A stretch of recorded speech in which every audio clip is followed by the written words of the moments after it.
আজকে তুমি মারে ঘৃণা করো। ভাইরা বন্ধুরা, যুবক চুকির পানি জোরে জোরে কান্দে আর কই মা আমি মস্ত বড় ভুল করে ফেলেছি।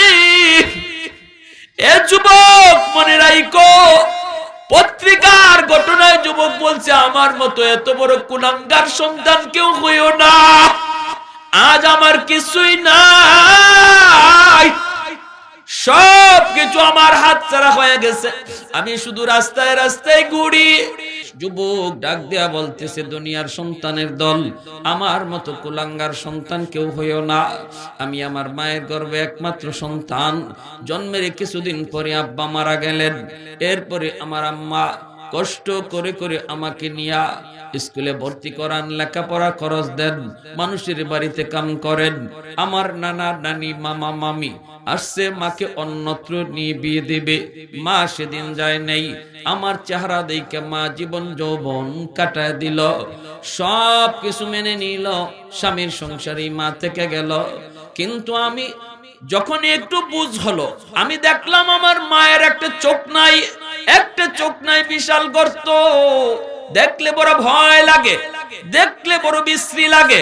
আমার কলেজের সাথীরা, আমার স্কুলের সাথীরা মাকে বারবার নিষেধ করে তুমি কলেজে আইও না, স্কুলে আইও না। কিন্তু মা আমাকে দেখার জন্য স্কুলে চলে যায়, কলেজেও যায়। শেষ পর্যন্ত আমি ঢাকা ইউনিভার্সিটিতে ভর্তি হলাম, সেখানে আমি লেখাপড়া শেষ করলাম। আমি কত বড় নালায়েক, কত বড় নালায়েক গো! সুন্দরী একটা মেয়ে পাইয়া আমি তার প্রেমে পড়লাম। এক পর্যায়ে আমি তাকে বিয়ে করে ফেললাম, মাকে ভুলে গেলাম। পর্যন্ত আমি আমার স্ত্রীকে বলি না, শহরেই থাকি, গ্রামের মায়ের খবর কোনো খবর নেই না। মা আমার খবর মানুষের কাছ থেকে জেনে নেয়, মানুষের কাছ থেকে জেনে জেনে একদিন মা আমার ঠিকানা লইয়া লাঠিতে বর দিয়া আমার গেইটের সামনে আইসা নক করে। দরজা খুইলা যেই দেখলাম মা, যেই দেখলাম মা, আমি বলতেছি মা গো তোমার এখানে আসার প্রয়োজন কি? কেন এসেছো? তোমার একটা চোখ নাই, দেখলে ভয় লাগে। আমার স্ত্রী যদি তোমাকে দেখে ভয় পাবে, ভয় পাবে। তোমার একটা চোখ নাই, দেখলে বিশ্রী লাগে। তুমি কি আমার সুখ চাও না? তুমি কি আমার শান্তি চাও না? এই বইলা মারে একটা দমক দিয়া বসলাম। মা দরজার সামনে দাঁড়ায় চোখের পানিটা সাইরা কয় বাজান রে, আমি থাকতে আসি না, আমি তোমার কাছে ভিখারি সেজে আসি নাই, সাহায্য নেওয়ার জন্য আসি নাই, তোমার বাসায় এক রাত কাটানোর জন্য আসি নাই। এসেছি আমি আমার ওই সন্তানের চেহারা এক নজর দেখার জন্য, যেই সন্তানের জন্য আমি মা সারলাম, বাবা সারলাম, ভাই বোন সারলাম, কারো কথা মানলাম না, যার চেহারা দেখে আমি জীবন যৌবন কাটায় দিলাম। আমার ওই সন্তানের চেহারাটা এক নজর দেখার জন্য এসেছি রে বাজার। ঠিক আছে, তুমি তোমার স্ত্রী নিয়ে সুখে থাকো, শান্তিতে থাকো, আমি তোমার অসুবিধা করতে আসি নাই। এই বইলা মা ওখান থেকেই বাড়িতে আবার চলে আসলো। আসলো তো আসলো, আইসেই মা বিছানায় পড়ে গেল, অসুস্থ হয়ে গেল, অসুস্থ হয়ে গেল। এইদিকে ওই যুবক বলতেছে বেশ কিছুদিন পর আমার পাশের গ্রামে একটা অনুষ্ঠান, ওই অনুষ্ঠানে তারা আমাকে চিফ গেস্ট করলো, আমাকে প্রধান অতিথি বানাইলো। আমি অনুষ্ঠানে যোগ দিলাম। অনুষ্ঠান শেষ হওয়ার পর বলতে মনে মনে ভাবতেছি পাশের গ্রামটাই তো নিজের গ্রাম, মারে একটু দেখা যাই।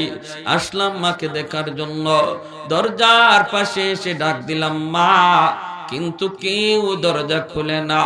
অনেকক্ষণ ডাক দেওয়ার পর একজন মহিলা দরজা খুললো। মহিলাকে আমি চিনি না, আমাকে দেখেই বলতেছে সাহেব, আপনি বুঝি এই বাড়ির সাহেব? বলে হ, আমি এই বাড়ির সাহেব। মা কোথায়? তখন আপনার মা আজ থেকে 1 সপ্তাহ আগে দুনিয়ার জগৎ ছেড়ে চলে গেছেন। যাবার আগে চোখের পানি জোরে কানলো, তোমরা আমাকে এক নজর আমার সন্তান দেখাইবানি। কোথায় পাবো আপনাকে, কোথায় পাবো আপনাকে? আমার হাতে একটা চিঠি দিয়া গেল আর বলল কোনদিন যদি আমার সন্তান আমার খোঁজে আসে গো, এই চিঠিটা তোমরা তাদের হাতে দিও। এই নেন আপনার মায়ের হাতের চিঠি। যুবক তখন বলতেছে আমি চিঠিটা হাতে নিলাম। চিঠিটা হাতে নিয়ে চিঠিটা কইলে দেখি মার হাতের লেখা। মায়ের লিখতেছে, বাজান রে, জানি না কোন দিন মায়ের খবর নিতে তুমি গ্রামে আসবা।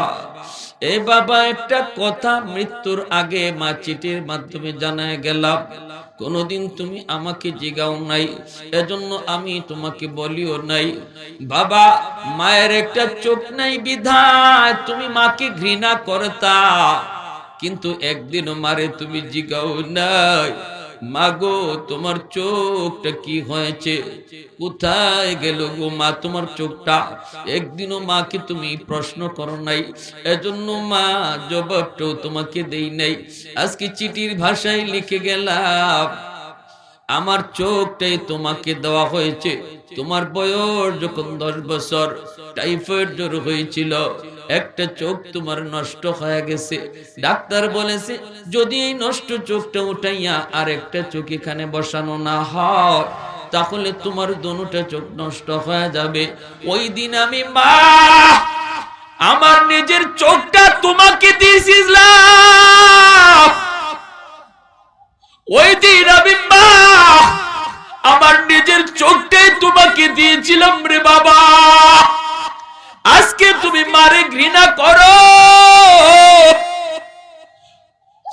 ভাইরা, বন্ধুরা, যুবক চোখের পানি জোরে জোরে কান্দে আর কই, মা আমি মস্ত বড় ভুল করে ফেলেছি।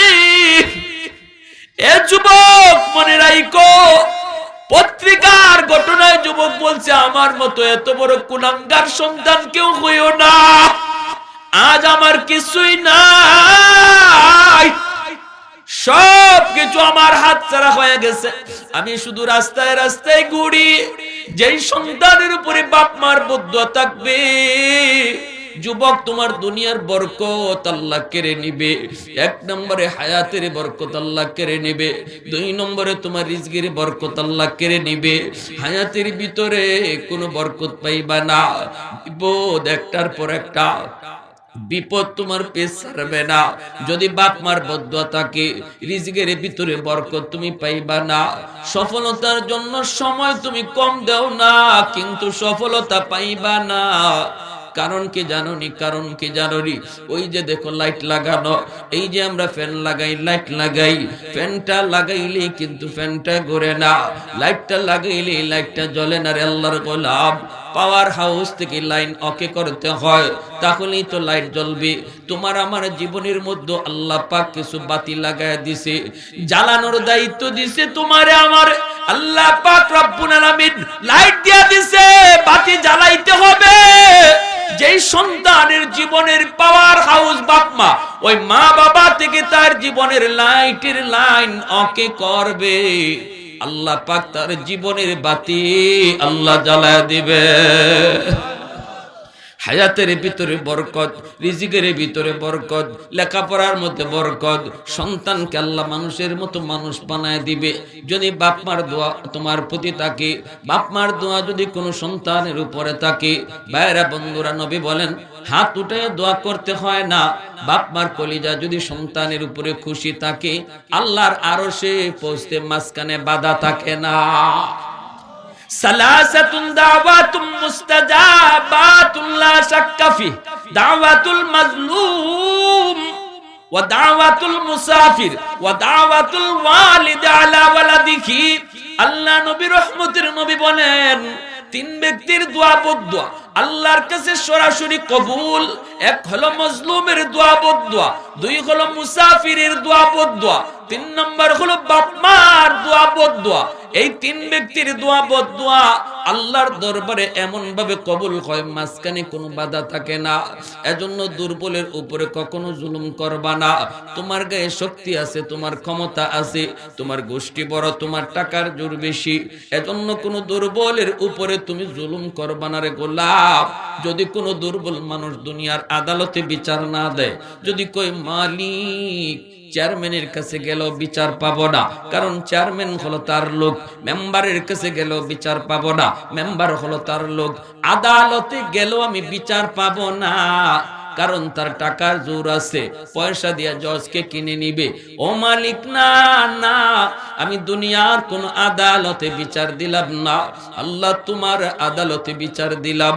ভাইরা বন্ধুরা, এমন কোন কথা, এমন কোন কষ্ট পায়া দুর্বল মানুষ যদি বিচার আল্লাহর আদালতে দিয়া দেয়, মায়ার নবী বলেন মনে রাখো, কিয়ামতের ময়দানে তুমি তোমার জীবনের সমস্ত নামাজ রোজা লইয়াও জান্নাতে যেতে পারবা না, ওই মামলা ডিসমিস না করা পর্যন্ত।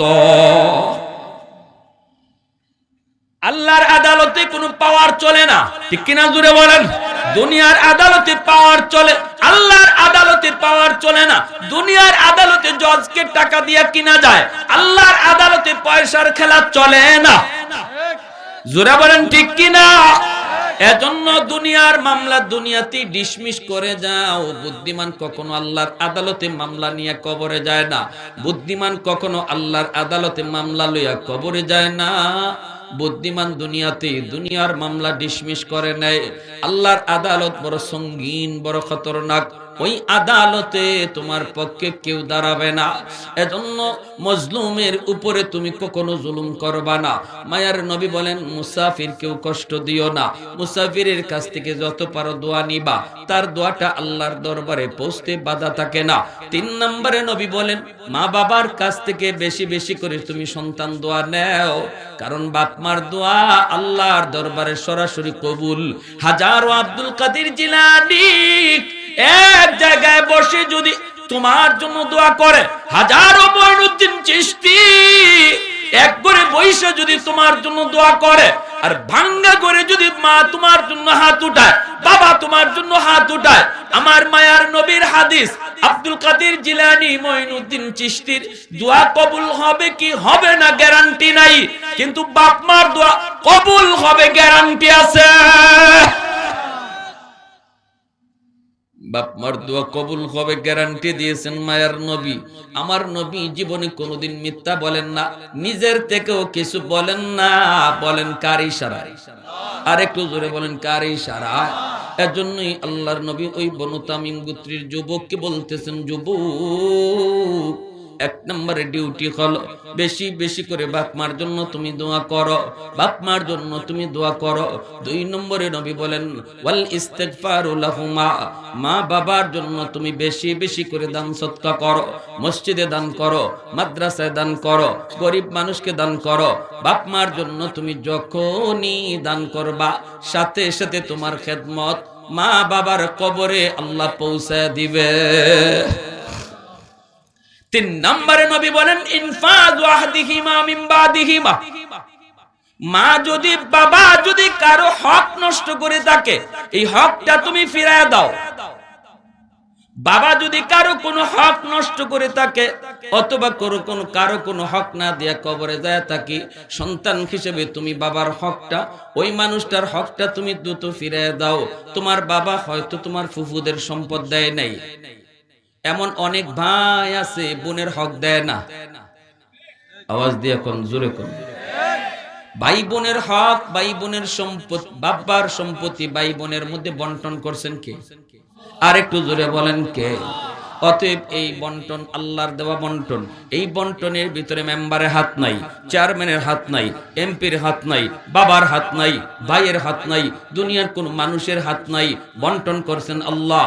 অতএব যদি কোনো ভাই বোনকে ঠগায়, বোনের সম্পদ না দেয়, অথবা ছোট ভাইরে ঠগায়, ভাইয়ের সম্পদ না দেয়, এরপরে যদি সে কবরে চলে যায়, এই এত বড় গুনার কারণে তোমার বাবা হাজী সাহেব হলো, সে কবরে আগুনে জ্বলতেছে, তোমার বাবা পাক্কা নামাজি হলো, সে আগুনে জ্বলতেছে। মায়ার নবী, দয়ার নবী বলেন, যুবক, তুমি যদি বাবার নেক সন্তান হও, বাপ মা বাবার কবরে তুমি খেদমত পৌঁছাইতে চাও, সবার আগে তোমার ফুফুকে ডাকো, সবার আগে চাচাকে ডাকো, প্রতিবেশীকে ডাকো। যার সম্পদ তোমার বাবা হরণ করেছে, আত্মসাৎ করেছে, এই সম্পদটা তুমি দ্রুত ফিরায়া দাও। যখনই তুমি ফিরায়া দেবা, সাথে সাথে আল্লাহ কবরের আগুন নিবাইয়া তোমার খেদমত কবরে পৌঁছায় দিবে। আর নতুবা 40টা 50টা গরু জবাই কইরা বাবার নামে জিয়াফত করলো, আগুন নিববে না, আগুন নিববে না রে আল্লাহর গোলাম। যদি বাবার কবরে আগুন নিবাইতে চাও, বাবা তোমার উপরে দরদি হইয়ে এত বড় অন্যায় করেছে। এজন্য বলি অনেক বাইয়ে তো করে, আবার দুনিয়াতে এমনও যাইতেছে অনেক বাপেও জুলুম করে, মেয়েদেরকে ঠগায়। অনেক বাপও আছে এমন ছেলেদের প্রতি বেশি দরদি হইয়া মেয়েকে সম্পদ দেয় না, ছেলের নামে লিখে দেয়া যায়। রেডি থাকো, কবরের আগুনও তোমার জন্য রেডি, কবরের আগুন তোমার জন্য রেডি। যত বড় হাজী সাহেব তুমি হও না কেন, যত বড় হাজী সাহেব হও না কেন, তোমার জন্য কবরের আগুন রেডি। এজন্য কোন বাবা এমন কইরো না, যদি তোমার সন্তান ছেলে যদি এই বুঝটা তোমার মৃত্যুর পর না আসে, সে যদি ফিরায় না দেয়, তোমার ভুল যদি তোমার সন্তান সংশোধন না করে, তাহলে মনে রাখো কিয়ামতের আগ পর্যন্ত কবরে আগুনে জ্বলবা, আর কিয়ামতের বিচারও তোমাকে জাহান্নামী হওয়া লাগবে। সেদিন বোন মাপ দিবে না, সেদিন মেয়ে মাপ দিবে না, বাপরেও মাপ দিবে না। আল্লাহর আদালতে কইব, আল্লাহ আমার বাবা আমারে ঠগাইছে, কই যায় খাড়া করাও। বোনে কইব, আল্লাহ আমার ভাইয়ে ঠগাইছে, দাঁড় করাও। হাজী সাহেব হইলে কি হইব, মামলা আছে আমার। একটু দরদ দেখাবে না মেয়ে, একটু দরদ দেখাবে না বোন। এজন্য বলি এমন অপরাধ কেউ করবেন না, কারণ আপনার ছেলেদের প্রতি আপনি বিশ্বাস কইরা ছেলেদের প্রতি আস্থা রাখা কবরে যাওয়া ঠিক না। যে আমার ছেলে পরে দিয়া দিব, না না, এমন কাম কোনো বাবা করবেন না। এজন্যই আল্লাহর নবী রহমতের নবী বলেন, যুবক 3 নম্বর ডিউটি হলো, বাবা যদি কারো হক নষ্ট করে থাকে, এই হকটা তুমি দ্রুত ফিরায় দাও, দ্রুত তুমি ফিরায় দাও। প্রতিবেশীর হক যদি হয়ে থাকে, অথবা তোমার বাবা কার কোনো মানুষের হক নষ্ট করেছে তুমি জানো, যদি জানো দ্রুত করে তুমি হকটা তারে ফিরায় দাও। আর নতুবা এর আগে বাবার নামে গরু জবাই করে মানুষে খাওয়ায় লাভ নাই, আগে হকটা ফিরায় দাও, এরপরে দান সৎকা করো, গরু খাওয়াও, আল্লাহ পাক তোমার খেদমত কবরে পৌঁছায় দিবে। অসুবিধা হইতেছে, কষ্ট পাইছে? 4 নম্বরে নবী বলেন, সিলাতুর রাহমিল্লাতি লা তুসালু ইল্লা বিহিমা। নবী বলেন 4 নম্বর ডিউটি হলো, তোমার বাবা তোমার মার যারা রক্তের মানুষ দুনিয়ায় আছে রে যুবক, বাবার রক্তের মানুষ হলো দাদা, বাবার রক্তের মানুষ হলো চাচা, বাবার রক্তের মানুষ হলো ফুফু। আজকে তোমার বাবা নাই কিন্তু চাচা আছে, বাবা নাই চাচা তো ভাই বোন আছে, বাবা নাই ফুফু আছে, ফুফা তো ভাই বোন আছে। ওদের খোঁজ খবর তুমি রাখো, সুখে দুঃখে তাদের পাশে থাকো। যখনই বাবার রক্তের মানুষকে তুমি সাহায্য করবা, বাবার রক্তের মানুষগুলার খোঁজ খবর নিবা, সাথে সাথে আল্লাহ তোমার বাবার কবরে খেদমত পৌঁছায় দিবে। মা দুনিয়ায় নাই কিন্তু মার রক্তের মানুষ আছে, মা নাই, মার কবরে তুমি সেবা পৌঁছাইতে চাও, মার রক্তের মানুষগুলার খবর নাও। মার রক্তের মানুষ হলো নানা, মার রক্তের মানুষ হলো নানি, মার রক্তের মানুষ মামা, মার রক্তের মানুষ খালা, মামা তো ভাই বোন, খালা তো ভাই বোন, ওদের খবর নাও। মামা জীবিত থাকলে মামার একটা ফোন দাও, যখনই তুমি ফোনটা দিয়ে কইবা মামা কেমন আছো, খালা গো তুমি কেমন আছো, এতটুকু ফোন দিও যদি তাদের ভালো করে জিজ্ঞেস করো। মায়ার নবী বলেন, যেন তুমি কবরে মারে তুমি ফোন লাগাইছো, যেন তুমি কবরে মার কবরে ফোন লাগায় মারে কইতেছো, মা কবরে তুমি কেমন আছো। আমার রহমতের নবী মায়ার নবী কয়, উম্মত বাবা মার রক্তের মানুষের সাথে কোনোদিন বেঈমানি কইরো না। বাবার কলিজায় ব্যথা পায়, বাবা কবরে শুয়ে কষ্ট পায়, মা কবরে শুয়ে কষ্ট পায়। আজকে আমাদের সমাজের কিছু মানুষ তো এমন আছে, নিজে বড় হয়ে গেলে পরে রক্তের মানুষকে আর তুলতে চায় না, খোঁজ খবর নিতে চায় না। ভাই ভাইয়ের খবর নেয় না, ভাই বোনের খবর নেয় না। ভাই মামার খবর নিবে দূরের কথা, আপন ভাই বোনের খবর পর্যন্ত নেয় না। বাবা কবরে চলে গেছে, মা কবরে চলে গেছে, ওই মা বাবার রেখে যাওয়া রক্তের মানুষগুলার সাথে যখনই তুমি বেঈমানি করবা তখনই তারা কবরে কষ্ট পায়। আর যখনই তাদের সাথে উত্তম আচরণ তুমি করবা, মায়ার নবী বলেন, তখনই আল্লাহ কবরে তোমার খেদমত আল্লাহ পৌঁছায় দেয়। 5 নম্বরে নবী বলেন, ইকরামু সাদিকিহিমা মিন বাদিহিমা। হাদিসের আলোকে বলতেছি। কয়টা আমলের কথা বলছি? কয়টা? জোরে বলেন কয়টা? পরে 5টা আবার আমি শুনতে চাইবো, দেখবো আপনাদের মনে আছে কিনা। 5 নম্বরে নবী বলেন, ইকরামু সাদিকিহিমা মিন বাদিহিমা। নবী বলেন, তোমার বাবা দুনিয়ায় নাই, কিন্তু বাবার বন্ধু বান্ধব দুনিয়ায় আছে। যাদের সাথে বাবা দুনিয়াতে চলতো, সময় কাটাইতো, যাদের সাথে বাবা গল্প করতো, যাদেরকে তুমি প্রায় বাবার সঙ্গে দেখতা, ওই মানুষগুলাকে যদি তুমি পাও, বাবার মতো শ্রদ্ধা কইরু, সাথে সাথে আল্লাহ কবরে খেদমত পৌঁছায় দিবে। চাচা একটু আসেন, চাচা একটা চা খায় যান। চাচা আমাদের বাড়ির পাশ দিয়ে আপনি চলে যাইতেছেন, আজ আমার আব্বা দুনিয়ায় নাই। আব্বা থাকলে তো আপনি বাড়িতে উঠতেন, আব্বা থাকলে তো দোকানে 1 কাপ চা খায় যাইতেন। আব্বা নাই তো কি হয়েছে চাচা? আপনারে দেখলে আব্বার কথা মনে হয়, আপনারে দেখলেই বাবার কথা মনে হয়। চাচা একটা চা খায় যান, চাচা একটা পান খায় যান। রমজান মাসে তারে একটু হাদিয়া দিলেন, ঈদের দিনে তারে একটা লঙ্গি কিনে দিলেন। মায়ার নবী দয়ার নবী কই, যুবকী রে, যখনই তুমি তারে কিছু উপকার করবা, সাথে সাথে আল্লাহ তোমার বাবার কবরে তোমার খেদমত পাঠায়া দিবে। বাবার বয়সের মানুষের সাথে বেয়াদবি করবা না। যুবক, বাবার বয়সের মানুষকে দেখলে বাবার মতো শ্রদ্ধা কইরো, তাহলে আল্লাহ তোমার বাবার কবরে আল্লাহর পক্ষ থেকে শান্তির ব্যবস্থা করা হবে। মা দুনিয়ায় নাই, কিন্তু মার বান্ধবী আছে, মার সমবয়সের নারী আছে, তাদেরকে পাইলে পরে মার মতো তুমি শ্রদ্ধা করো, মার মতো তাদেরকে তুমি শ্রদ্ধা করো।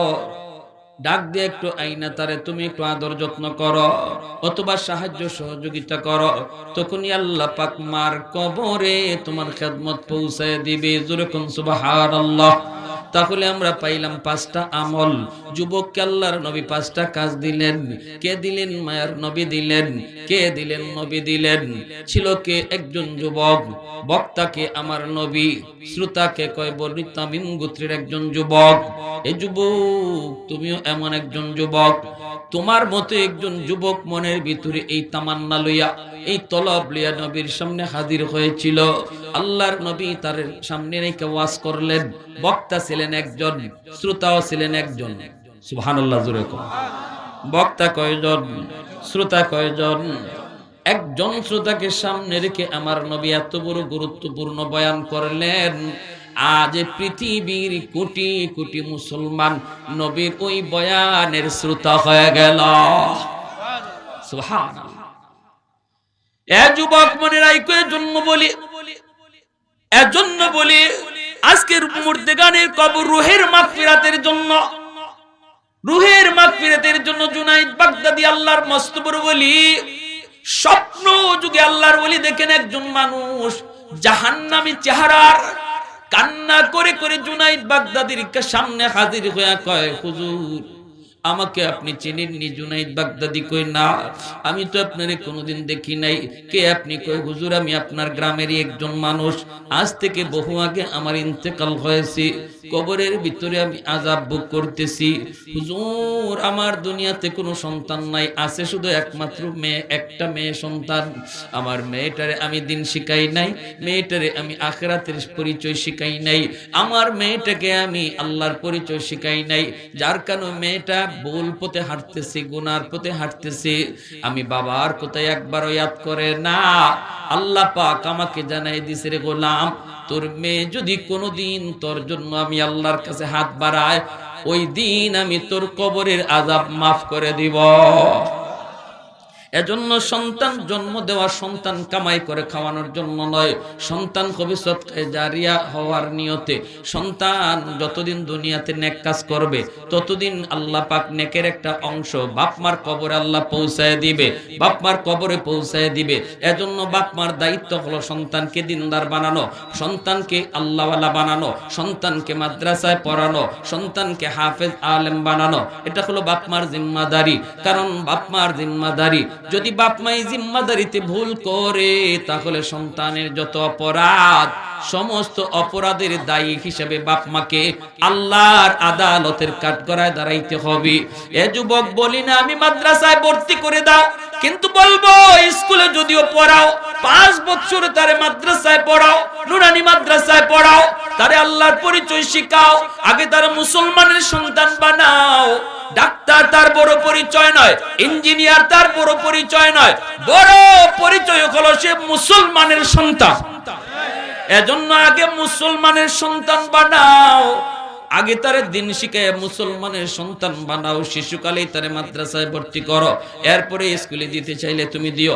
5টা বছর যদি মাদ্রাসায় তুমি তারে পড়াও, মুসলমানের সন্তান হয়ে গড়ে উঠবে।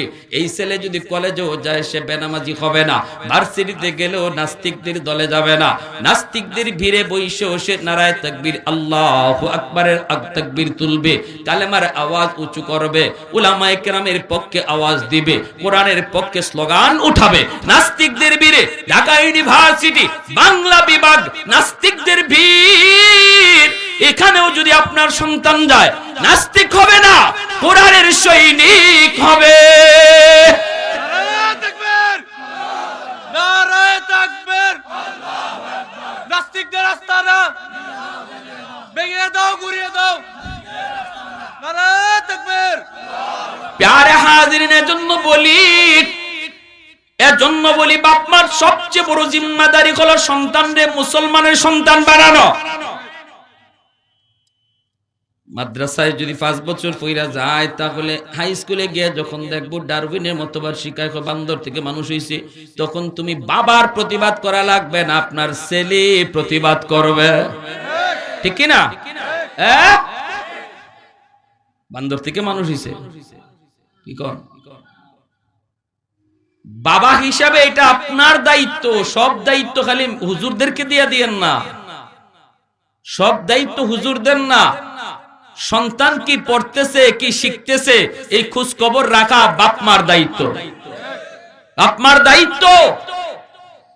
যদি এমন কোন থিওরি, এমন কোন মতবাদ আপনার সন্তান শিখে যে শিক্ষার দ্বারা সে আল্লাহকে ভুলে যাইতেছে, আখিরাত ভুলে যাইতেছে, নামাজ থেকে সরে যাইতেছে, কিয়ামতের মাঠে সন্তান আল্লাহর কাছে আবদার করবে, রব্বানা আতিহিম দি'ফাইন মিনাল আযাব ওয়াল আনহুম লানান কাবীরা। আল্লাহ আমার বাপ মারে ডাকো, আমার বাপ মা আমারে কি শিখাইলো, কোথায় ভর্তি করলো, যে শিক্ষার কারণে আজ আমি তোমাকে ভুলে গেলাম। আমার বাপ মারে আনো, মা বাবারে ডাবল শাস্তি দাও, ডাবল শাস্তি দাও, আমারে যা শাস্তি দেবে এর ডাবল ডাবল শাস্তির আবদার করবে কলিজার টুকরা সন্তান, যার জন্য রক্ত পানি কইরা আপনি দিনকে রাত বানাইতেছেন। এই সন্তানই আপনার জন্য হাসরের মাঠে আল্লাহর কাছে ডাবল শাস্তির আবদার করব। মামলা হবে বড় জটিল মামলা, যেই বাবার বিরুদ্ধে সন্তানের মামলা হবে। কেন সন্তানের ভবিষ্যৎ বাবা নষ্ট করলো, কেন সন্তানকে আল্লাহ চিনাইলো না, পরকাল চিনাইলো না, এজন্য এই মামলা হবে জটিল মামলা। অনেক বাপ মা সন্তানের মামলায় আল্লাহর আদালতের কাঠগড়ায় দাঁড়ায় থাকবে। আমরা সন্তানের মামলায় কাঠগড়ায় দাঁড়াইতে চাই না। এজন্য কি করতে হবে? স্কুলে পড়ান, ডাক্তার বানান, ইঞ্জিনিয়ার বানান, প্রফেসর বানান, বাধা নাই। এদেশের জন্য মুফতি মুহাদ্দিস যেমন প্রয়োজন, ডাক্তার ইঞ্জিনিয়ারেরও প্রয়োজন। কিন্তু বলবো আগে মুসলমানের সন্তান বানান, আগে তারা মুসলমানই শিখান, তারপরে তারা যে লাইনেই দিবেন এই লাইনে। শিশুকালে যদি মুসলমানি লইয়া যায়, শিশুকালে যে শিক্ষাটা অর্জন হয় এটা মরণ পর্যন্ত আসর থাকে, ঠিক কিনা? সকালবেলা যদি মুলা খায় খালি পেটে, বাসি পেটে, পরে যদি কুরমা পোলাও খায়, সারাদিন মুলার ডেকুরিয়া। ঠিক কিনা? এজন্য শিশুকালে বয়সটা হলো তার মূল ফাউন্ডেশন, জীবনের ফাউন্ডেশন। এই ফাউন্ডেশন গড়ার মধ্যে বাপ মা ভুল করবেন না। ওই বাবা ভুল করছে, মেয়েটা ভুল পথে চলতেছে, আর আল্লাহ কয় কেন তুই দায়িত্ব আদায় করলি না? আর নে আমিও জানাই দিলাম, ওই মেয়ে যেদিন সঠিক রাস্তায় আইব, অথবা এই মেয়ে যেদিন তোর নামে কোনো দান সৎকা করব, ওই দিন আমি আল্লাহ তোর আযাব মাফ করব। এখন কবরেতে কেহি মেয়েরে কইতো কেমনে? হ্যাঁ, জুনাইদ বাগদাদির কাছে স্বপ্ন যুগে লোকটায় কই, হুজুর আমি আপনার কাছে একটা উপকারের জন্য এসেছি, যদি আপনি আমার এই উপকারটা করতেন, আল্লাহ আমাকে এমন ভাবে জানায় দিল, যদি আপনি আমার মেয়েটারে এই সংবাদ দিতেন গো আল্লাহর ওলি, তবে আমি কবরের আযাব থেকে রেহাই পেয়ে যেতাম। আল্লাহর ওলি স্বপ্ন যুগে ঠিকানা লইয়া ঘুম থেকে ওইটা তিনি মেয়েটার সন্ধানে বের হয়ে গেলেন। মানুষকে জিজ্ঞেস করেন, মানুষেরা কই হুজুর এই মেয়ের কাছে আপনি যায়েন না, মেয়েটার চরিত্র ভালো না, এই মেয়ে বড় খারাপ, আপনি ওর কাছে যায়েন না। জুনাইদ বাগদাদি কই, বাবা রে আমার যে কোনো মূল্যে তার কাছে যাওয়া লাগবে, বলো না কোথায় গেলে তারে পাবো? কয় দেখেন গে নদীতে গোসল করে। জুনাইদ বাগদাদি নদীর পারে দাঁড়ায় রইলেন, মেয়েটা গোসল করে ওইটা কয় মৌলবি তুমি আবার কি চাও? জুনাইদ বাগদাদি কয় মা রে আমি কিছু চাই না রে মা, একটা খবর তোমাকে দিতে এসেছি। কই কার খবর? কয় তোমার বাবার খবর। কয় আমার বাবার আবার কিসের খবর? বাবা তো বহু আগে কবরে চলে গেছে। জুনাইদ বাগদাদি কয় মা তোমার মৃত বাবার খবর নিয়ে আসছি গো মা। তোমার বাবা কবরের মধ্যে আযাব ভোগ করতেছে, আযাব, জাহান্নামের আযাব। স্বপ্ন যুগে সে আমার সাথে দেখা দিয়েছে, আল্লাহ তারে বলেছে তুমি যদি তার জন্য কোনো দান সদকা করো, তার কথা তুমি যদি ইয়াদ করে আল্লাহর কাছে চাও, আল্লাহ তার কবরের আযাব আল্লাহ মাফ করে দিবে। আমি তোমার কাছে খবরটা নিয়ে এসেছি গো মা। ও মা দেখো না বাবার জন্য কি করা যায়। মেয়েটা গুনাহ করতে করতে দিল শক্ত হয়ে গেছে, কঠিন। মানুষ যখন অতিরিক্ত গুনাহ করে, একটার পর আরেকটা গুনাহ করে, দিল শক্ত হয়ে যায়, পানি আসে না। কবরের কথা শুনলে, আযাবের কথা শুনলেও তার কলিজা নরম হয় না। এটা ভালো আলামত না, ভালো আলামত না। মেয়েটার দিল শক্ত হয়ে গেল, বাবার আযাবের খবর শোনার পরেও দিল নরম হয় না, দিল নরম হয় না। এক মুষ্টি পানি হাতে নিয়ে জুনাইদ বাগদাদির দিকে উড়াইয়া মারছে, টাকটা কইরা, মজাক কইরা, কয় মৌলবি আমার বাবার রোগের মাগফিরাতের জন্যই পানিটা সদকা করলাম। জুনাইদ বাগদাদি ভীষণ কষ্ট পেলেন, উনি একটু সইরা গেলেন, পানিটা ওনার গায়ে লাগে নাই, মারছে ওনার দিকে ইটা উড়াইয়া, কিন্তু উনি দূরে সরে গেলেন। ভাইরা বন্ধুরা, আল্লাহর ওলি মনে বড় কষ্ট নিয়ে চলে গেলেন। হায়রে সন্তান, এমনও বুঝি সন্তান হয় রে, যেই সন্তানের কারণে বাবা এত কষ্ট করে নিজের জীবন চালানোর জন্য যে কোনো ভাবে চালানো যায়। সন্তানের কথা চিন্তা করে একজন বাবা দিন থেকে সারাটা দিন পরিশ্রম করে, এই সন্তান বুঝি এই প্রতিদান দিল। ঘুমায় গেছেন, স্বপ্নে দেখেন ওই লোকটাই জান্নাতি চেহারার সামনে হাজির। আল্লাহর ওলি কই, ভাই তুমি গতকাল ছিলা জাহান্নামী, আজকে তুমি জান্নাতি কেমন কইরা? কয় হুজুর আমি আপনার শুকরিয়া জানাইতে এসেছি। কই কিসের শুকরিয়া? তোমার মেয়ে তো তোমার জন্য কিছুই করে নাই। লোকটাই কয় হুজুর আমার মেয়েটা কিছুই করে নাই, কিন্তু এক মুষ্টি পানি যে আপনার দিকে উড়ায় মারলো, ঢিল মারলো, ওই পানিটা আপনার গায়ে পড়ে নাই, গায়ে পড়ে নাই, পানিটা পড়ছে মাটিতে হুজুর। আর ওই মাটিতে ওই জায়গার মধ্যে একটা পোকা অনেক দিন যাবত পানির তৃষ্ণায় ছটফট করতেছিল। যে কোনো মুহূর্তে পানির কারণে, পানির অভাবে পোকাটা মারা যাইত। যেই মাত্র পোকার মুখে যায় পানিটা পড়ছে, পোকা পানিটা খায় তার জান রক্ষা হয়েছে। এমনি পোকাটা কই মালিক যার উসিলায় পানি পায় আমার জীবন রক্ষা হলো, আল্লাহ তুমি তারে মাফ করো। সাথে সাথে আল্লাহ পাক আমার কবরের আযাব আল্লাহ মাফ করে দিছে। मैं तालिब मौला हो मेरे इश्क निराला, मैं तालिब मौला हूँ मेरे इश्क निराला है जुमला जहां जिनके तजल्ली से उजाला है जुमला जहां जिनके तजल्ली से उजाला मदरुद जहां गैर खुदा यार नदारम जुज़ याद खुदा हिच दिगुर कर नदारम।